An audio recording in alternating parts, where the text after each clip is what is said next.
The exercise we just went through gave us some valuable insight into the design, and would certainly boost confidence about sending the design out for prototype with this first pass validation.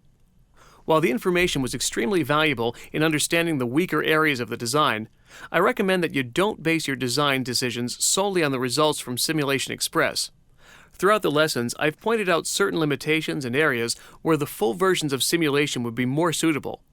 Since Xpress is a free entry-level tool with a focus on simplicity, the results you get can be quite different when using the full featured version of SolidWorks simulation, which includes all of the tools you need to accurately represent the part or assembly's true operating environment.